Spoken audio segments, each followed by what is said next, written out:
Hello friends, welcome back my channel. आज मैंने अपने ससुराल में अपने बर्थडे पे ऐसा ड्रेस पहन लिया जिसको देख के मेरी सासू माँ तो थोड़ी सी नाराज़ हो गई थी।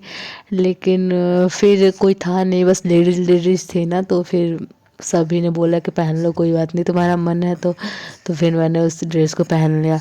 तो आज सुबह की मेरी शुरुआत हुई थोड़ा सा बच्चों को खिलाने पिलाने से। बच्चों की मेरी तबीयत थोड़ी सी ख़राब हो रखी है, तो मैं नाश्ता के 11 बजे के करीब, क्योंकि मेरा डेली ही 11 बज जाता है। उसके बाद आलू गोभी की सब्ज़ी बनानी थी मुझे सबके लिए, और पनीर की सब्ज़ी मैंने दे दिया था अपनी बड़ी दीदी को बनाने के लिए। बड़ी दीदी मतलब मेरी जेठानी जी, बहुत अच्छी हैं वो बना देती हैं, मेरी बहुत हेल्प करवाती हैं वो। तो फिर मैंने उनको पनीर की सब्ज़ी दे दी थी, और मैंने सोचा था पूड़ी जो होगा वो शाम को हम गरम गरम जब सब लोग रहेंगे ना तब बना के देंगे, तब सभी खा लेंगे। और फिर मैं गोभी की सब्ज़ी और आलू की सब्ज़ी ऐसे सूखे में बना रही थी, क्योंकि दो ही सब्ज़ी बना रही थी, आलू गोभी पनीर और पूड़ी। और नाश्ते में मैंने समोसे, जलेबी और क्या नाम, और कुछ नहीं था, सॉरी और कुछ नहीं था, समोसे और जलेबी ही था।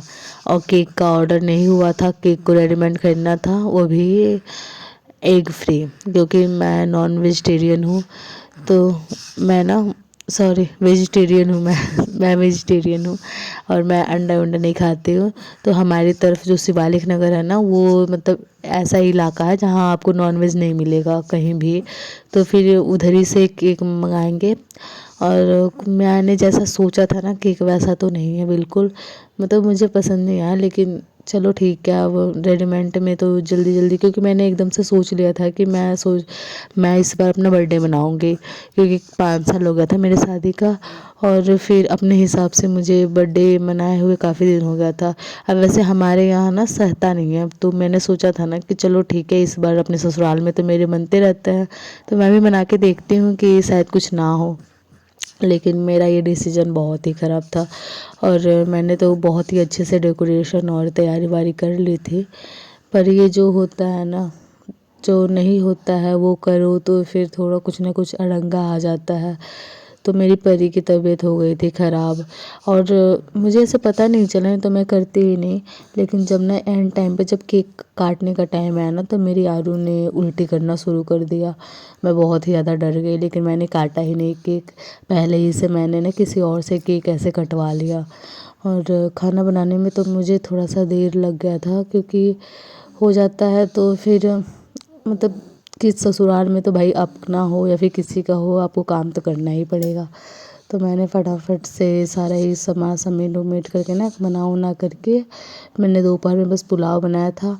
और ये मैं सब्ज़ी बनाई थी शाम के लिए, जो कि मैं फिर दोबारा गरम वरम करके फिर दे दूँगी, क्योंकि शाम का मतलब समझ लीजिए 4 तो बज ही गया था मुझे ये सब बनाने में, 4 बज गया था पूरा। और उसके बाद तैयार होने में, और फिर परमिशन भी लेना था मुझे वेस्टर्न ड्रेस पहनने के लिए।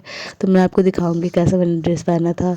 और इधर मैं इसको भाफ़ दे रही हूँ, क्योंकि थोड़ा सा तो है, अभी इसको नमूनिया की शिकायत आ गई थी, तो फिर थोड़ा था, तो मैं दवाई और इसको भाफ़ दोनों ही दे रही थी। और हमारे पीछे जो हमारी जेठानी के लड़के थे वो बैलून फुला रहे थे। और डेकोरेशन मैं अपने हिसाब से कर रही थी, थोड़ा सा मुझे रोमांटिक टाइप का चाहिए था डेकोरेशन, जो कि मैं अपने हाथ से ही कर रही थी। और पति जो है मेरे, वो गया है डेको बनवाने के लिए और केक लाने के लिए।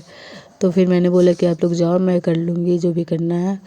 तो पूड़ी का आटा वाटा मल करके मैं आकर के ये सब करने लगी, जब तक मेरी बड़ी जो दीदी है वो देख रही थी उधर को। और मैं दिखाती हूँ आपको लाइट जला के, देखिए कितना सुंदर मैंने कर रखा है। मुझे तो बहुत अच्छा लगा, अब आपको कैसा लगा आप कमेंट में बताइएगा।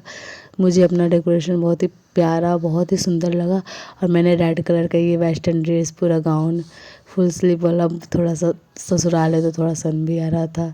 लेकिन क्या करें, मैंने इसलिए किसी को जेंट्स को नहीं बुलाया था, मैं अकेली ही अपना जो भी ड्रेस का अरेंजमेंट और अपनी पार्टी सबको कर रखा था। और तब तक के लिए आप मेरे चैनल को लाइक और सब्सक्राइब करके बेल आइकन को प्रेस कर दीजिए। Okay bye, thank you.